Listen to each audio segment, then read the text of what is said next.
আলাইকুম এভরিওয়ান, তোমরা সবাই কেমন আছো? আলহামদুলিল্লাহ আমি অনেক ভালো আছি, আশা করছি তোমরা অনেক ভালো আছো। তো welcome back to my channel লাভলিয়াত ব্লগ। এই দিকটা আজকে অনেক পুরাতন একটি ড্রেস পরে আমি গুছিয়ে রেডি হয়ে আছি। বিয়ের অনেক আগের ড্রেসটি তো আমি পরে গুছিয়ে রেডি হয়েছি, আর সাইফুল্লাহকে আনতে গিয়েছে হায়াতের পাপা। আর অনেকক্ষণ ধরে দেরি হয়ে যাচ্ছে, ওরা আসছে না। তো আমি কি করছি, এই যে মুড়ির যে মোয়াগুলো বলে বেশ খেতে ভালো লাগে। আগে আমার মা বড় মারা বাড়ির যে গুড় হতো না, সেই গুড় দিয়ে তৈরি করতো। তো আমি খাওয়া দাওয়া করে নিয়েছি, আর এই দিকটায় সাইফুল্লাহ এসে গেছে, আয়াতের পাপা এসে গেছে। আয়াতকে তো রেখে যাচ্ছি আমার মায়ের কাছে, আর আমি আয়াতের পাপা সাইফুল্লাহ চলে যাচ্ছি আজকে এই স্কুটির নাম্বার প্লেটটা বসিয়ে স্কুটিটাকে বাড়ি নিয়ে আসতে, মানে রানীকে বাড়ি নিয়ে আসতে। মানে এবার আর রেখে আসবো না, একেবারে গিয়ে রেডি করে সাথে করে চলে আসবো, এরকম একটা।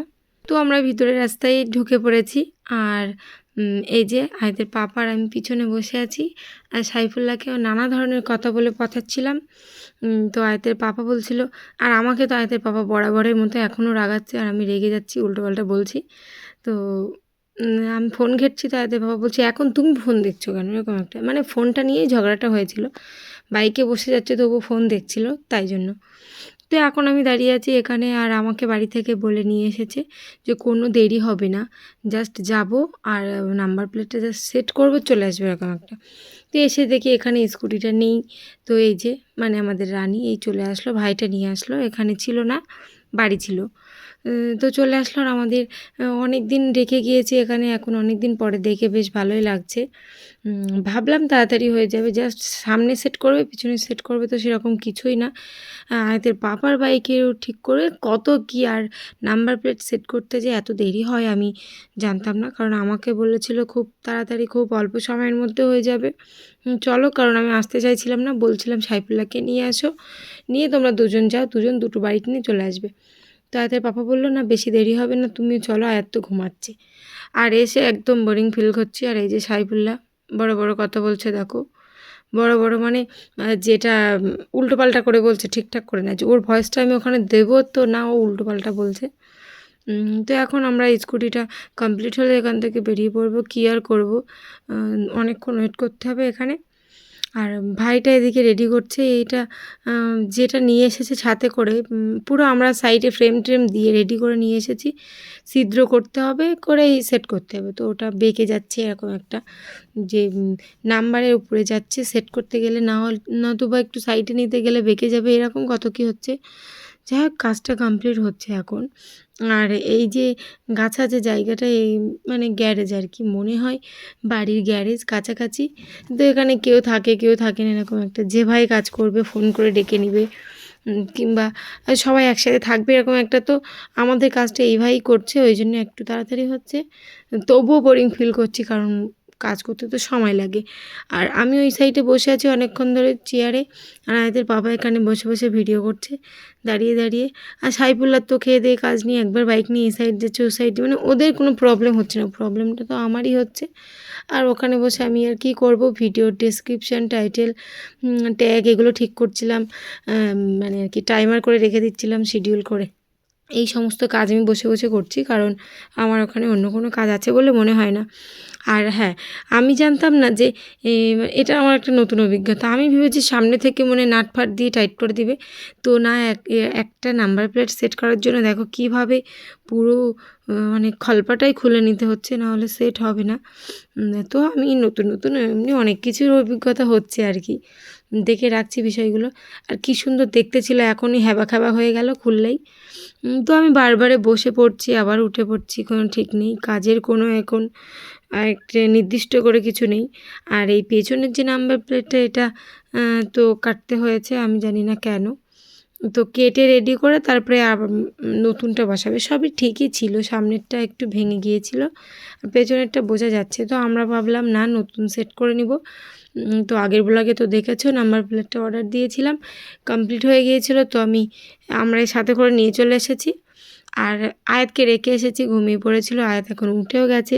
আর এখন আয়াত ভিডিও কল করেছে, ওর রানিমা ভিডিও কল করেছে, তো ওর পাপার সাথে আর ওর মাম্মার সাথে এখন ভিডিও কলে কথা বলছে। এরকমটা হয় যখনই কোথাও যায় না কেন, আয়াতকে রেখে গেলেই আমরা আগে আয়াতের কাছে ভিডিও কল করি কিছুক্ষণ পরে। দেখিও ঠিকঠাকভাবে আছে কি না বা কান্না করছে কি না। যদি কান্না করে তো চলে আসবো। অবশ্য কোনো দিন এরকম ঘটনা ঘটেনি যে কোথাও গিয়েছি আর আয়াত কান্না করেছে, কারণ আমার মা ঠিকঠাকভাবে রাখতে পারে আর রেখেই যায় মায়ের কাছে। তো যখন মনে করি যে না ওর সর্দি লাগছে কিংবা সর্দি লাগতে পারে, ঠান্ডা আবহাওয়া কিংবা অল্পক্ষণের জন্য যাচ্ছি, সেই সময় ওকে কষ্ট করে গুছিয়ে নিয়ে যাওয়া উচিত না। মানে ওর যেন ভালো লাগবে না বিষয়টা। তো ওর কষ্ট না দিয়েই আমরা বেরিয়ে পড়ি। তো এখন কমপ্লিট প্রায় কাছাকাছি এসে গেছে। সামনেরটা রেডি করে ফেলেছে আর কি সিদ্র, এখন পেছনেরটা করছে। আর সাইফুল্লাহকে বলতে হয়নি, সাইফুল্লাহ এমনি বেশ ভালো ছেলে, ও কাজের হাতানি দেয় সবার। তো ওখানে গিয়ে ভাইটার সাথে কাজ করছে, দেখো ওখানে বসে বসে কি করবে। তো আমাদের স্কুটি মানে আমাদের রানি কমপ্লিট, এখন রানিকে বের করে দিচ্ছে আর আমরা এখন ওখান থেকে বেরিয়ে পড়ব। আর বেশ ভালোই লাগছে নাম্বার প্লেটগুলো বসিয়ে, বলো। তো ওখান থেকে বেরিয়ে পড়েছে। আর এই দেখো রাস্তার মাঝখানে এসে দাঁড়িয়ে আছি। সাইফুল্লাহর এখন কি খাই জানি না, চা খাবে কি অন্য কিছু খাবে, তো খেতে গিয়েছে। আর আমরা দাঁড়িয়ে আছি, সেই দূরের মাদ্রাসাটা একটু দেখছি, বেশ ভালো লাগে আমার মাদ্রাসা মসজিদ এসব দেখতে। তো এখন আমরা চলে যাব। তো আবার ফিরে এসেছি এখানে, কারণ পাশেই দোকান। তো আয়াতের পাপা বলল ওই সাইড দিয়ে একটু চালিয়ে ঠিকঠাক আছে কিনা যাওয়ার আগে দেখে নিবে। তো দেখে নিচ্ছে। আর সাইফুল্লাহ তো পিছনে উঠে গেছে, দুজন মিলে চালিয়ে দেখলো না, বললো না একদম পারফেক্ট আছে, কোনো ব্যাপার নেই। তো আমরা এখন বেরিয়ে পড়েছি বাড়ি থেকে, মানে বাড়ির দিকে, বাড়ি থেকে না। আর সাইফুল্লাহ দেখো কীভাবে চালাচ্ছে, ও একটু বেশিই লম্বা, ও হিসাবে স্কুটিটা মানে পা দুটো যেন গুটিয়ে বসে আছে ওর ভিতরে। তাই নিয়ে আমি আর আয়াতের বাবা হাসাহাসি করছিলাম সাইফুল্লাহকে নিয়ে। যাই হোক এখন যাচ্ছি। সাইফুল্লাহ কী করছে জানো, পুরো রাস্তায় যে ন্যাড়া গাদা নেড়ে দেয় না, যে ওই ধানের যে ন্যাড়া থাকে ওইগুলো নেড়ে দিয়েছে, আর সাইফুল্লাহ পা দিয়ে দিয়ে আটকে ফেলে দিচ্ছে, সামনে নিয়ে যাচ্ছে, খেলা করছে এই সমস্ত। আর এখন আমরা বেরিয়ে পড়েছি সামনের থেকে, কারণ আয়াত এখন আছে আমার মায়ের কাছে, তো নিয়ে ওখান থেকে চলে যাব শ্বশুরবাড়ি। তো আমি চলে আসলাম এখানে। আর সাইফুল্লাহকে বললাম আমার ব্যাগটা তুই স্কুটিতে নে। সাইফুল্লাহ তো আমাকে পচাচ্ছে যে আমার ব্যাগ বওয়ার জন্য 10 টাকা ভাড়া দিতে হবে। তো যাই হোক এখন আমরা বেরিয়ে পড়ব। আর বাড়ি এসে গেছি, বেরিয়ে পড়তে না পড়তেই বাড়ি এসে গেছি। সিস্টেমটা দেখেছো, কষ্ট করে আমরা এসেছি কিন্তু তোমরা পরপর দেখতে পাচ্ছ। যাই হোক আমি বাড়ি এসে গেছি, আর এসেই আমার বিছানাটা আমি আগে গুছিয়ে ফেলি, কারণ ওটাই আমার মেন কাজ।